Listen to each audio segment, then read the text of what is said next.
All right. Hello, hello, hello. It is so nice to be here with you all this evening for you, an afternoon for me. I'm delighted to share some more insight. I know we've got a lot of information that we've already covered from our amazing panelists. So go ahead and give them a hand if you can. I mean, I learned things that I didn't even know I needed to learn, but here I am. So big shout outs to them and to everyone that's visiting our virtual workshop from all over the world. Thank you for being here. We are doing this because of you. So your insight is very important. It's so essential to us. And I know I've put it in the chat a couple times, but if you have additional questions and we can't answer them while we're live, go ahead and send them to sfsvirtual@smilesforspeech.org. So I'm going to go ahead and share my screen with you all so we can get started talking about some no tech and low tech ideas. It's kind of going to tie into what we've discussed throughout the presentation. So we all are kind of building up on the different scopes of learning here. So let's get this pulled up. Awesome, awesome, awesome. So again, my title for my talk today is Let's Tech About It, play on the word tech, low tech and no tech ideas for language development. So who am I and why am I qualified to even give you all this talk? Sandy gave a very eloquent introduction for myself, but I wanted to tell you all a little bit more about who I am and what I do. So I've worked as a speech pathologist and as a software engineer, as well as a dyslexia advocate.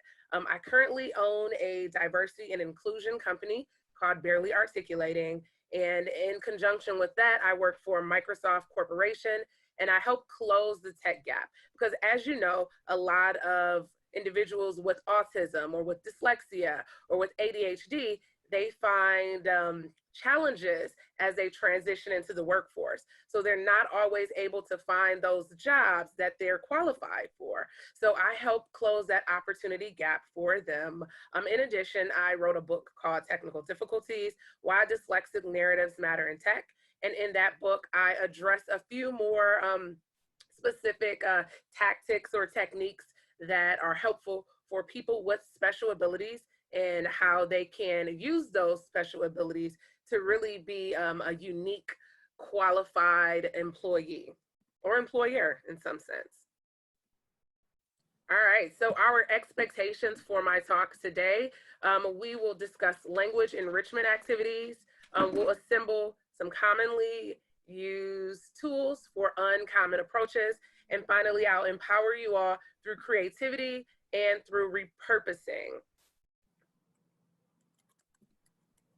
So Africa has the world's oldest record of human technology, but the internet penetration is significantly lower in than the global average in Africa. So how's the internet connection in your community? Go ahead and give me a thumbs up if you're using a cell phone to access this webinar, this virtual workshop, or give me a thumbs down if it's not really great in your community. You can also give me a 1+ if it is great in your community, or a 1- or -1 if it's not. So I'm seeing a lot of 1+ and thumbs up. So that's awesome.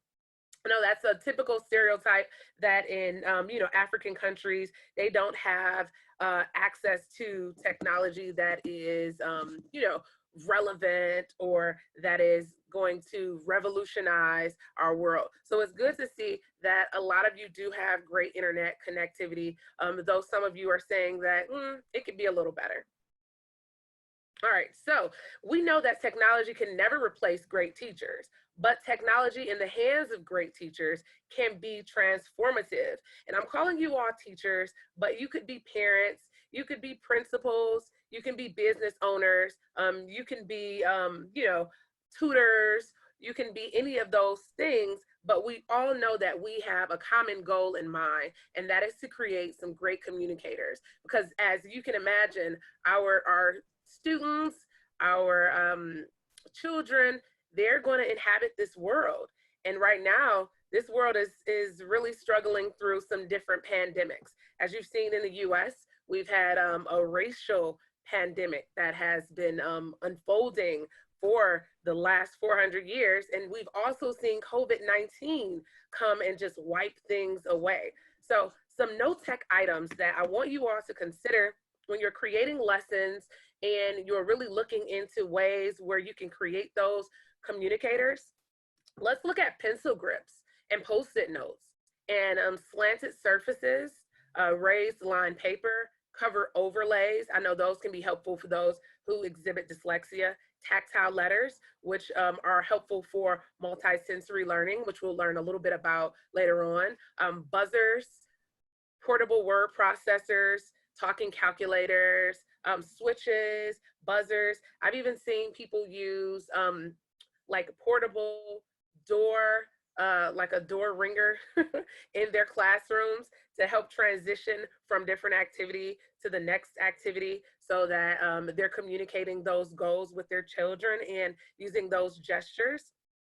So technology is essentially the pen and paper of our time. It's the lens in which we experience much of the world. Within low tech and no tech communities, technology may be restrictive. So experimenting, growing, taking risks, making mistakes, and ultimately having fun is what's going to set your therapy sessions or your classroom sessions apart from any other session that exists. So it doesn't matter if you're in India, doesn't matter if you're in Portugal, doesn't matter if you are in Ghana, your creativity is going to really help your children soar. Whether they're your actual children or they're children you're teaching, your creativity, your imagination is going to really help them to see the world in a way that is non-parallel to anyone. All right, so let's talk about some apps that we use on our phone that we currently have now probably installed on our phones, but we're using them just to communicate with our friends. How can we repurpose WhatsApp and Facebook so that it can serve us as we serve our population? So I have a couple things here for WhatsApp. You can obviously use WhatsApp to contact parents, interact with colleagues, record and send audio lessons, share video lessons, and you can use graphics. Now, you can use this with your students, or you can simply use this with your colleagues, or you can use it with parents to keep them in the loop, because we want our parents to be very privy about the different goals and milestones that we've set for the students. And we also want them to know when they've reached that milestone. Again, we have another app that we probably have downloaded on our phone, Facebook, and we're not really using it for its full capacity. So you can use Facebook to assemble parent groups. We have a community group, Smiles for Speech, or SFS Virtual. So make sure you search for that when you have an opportunity.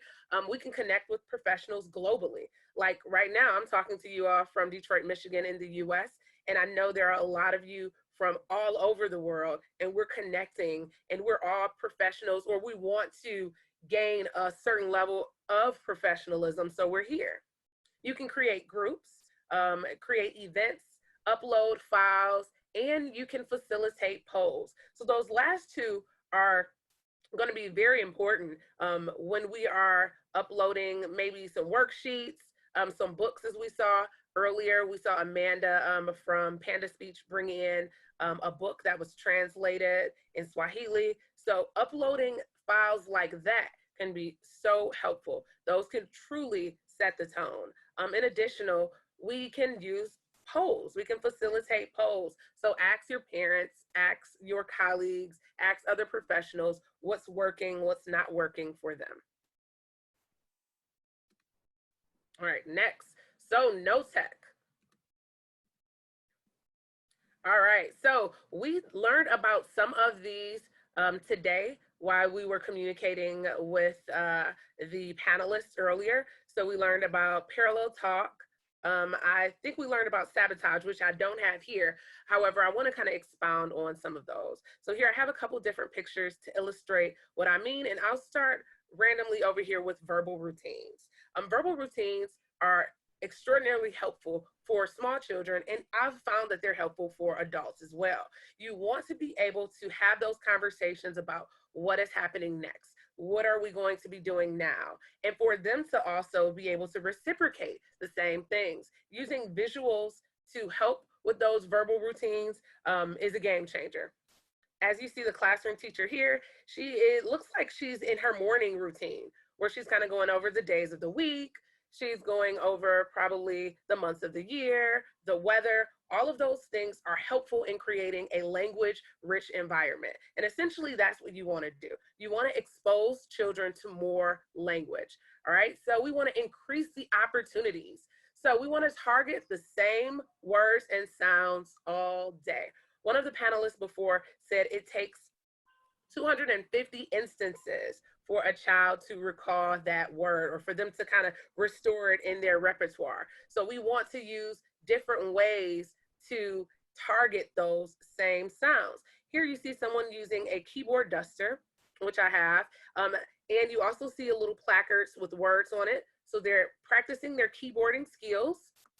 They're also able to identify those different letters.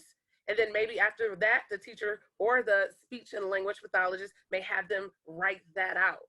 So we want to target the same sounds all day long, or the same words rather. So if the word of the week is, or the word of the day is banana, we want to be putting banana on our duster. We want to possibly put it on our fridge, parents. We want to put it all over. So they'll constantly get that exposure. And again, as you may have guessed it, it's exposing them to that language-rich environment.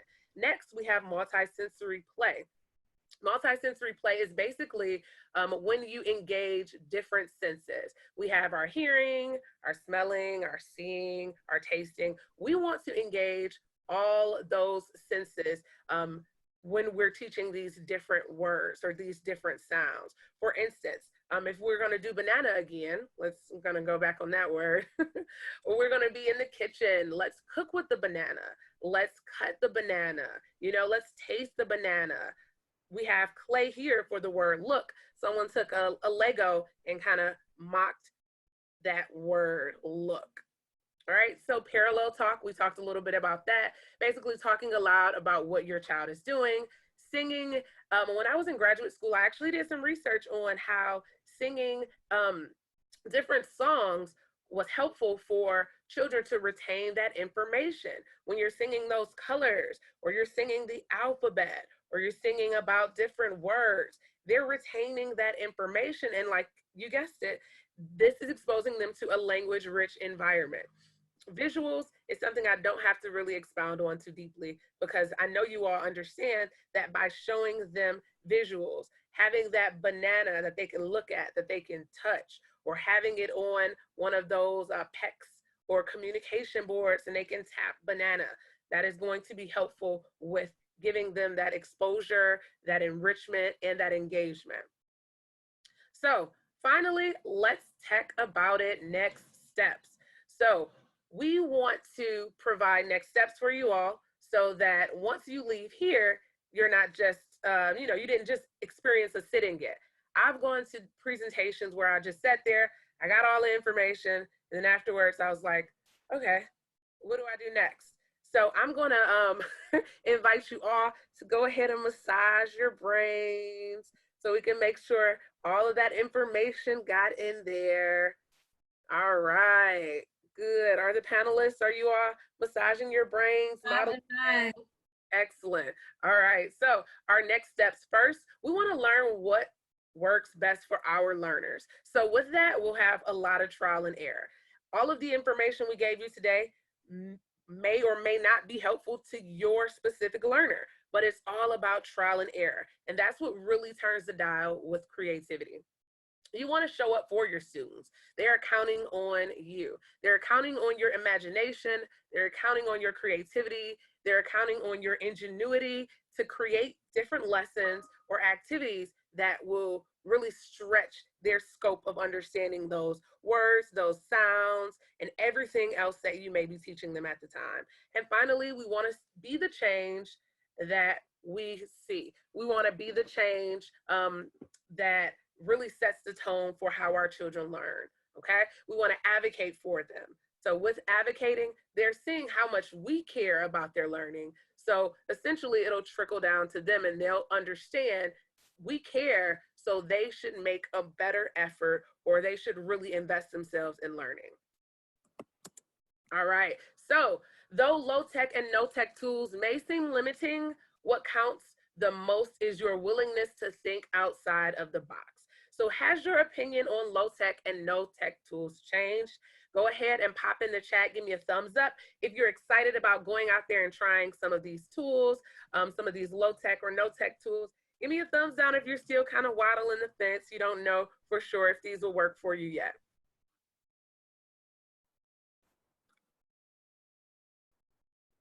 All right. Thank you so much for attending my session on Let's Tech About It. If you all have any technical questions, drop them in the comments, or you can definitely go to SFS Virtual at smilesforspeech.org and let us know the questions you have. We will try our very best to get them answered.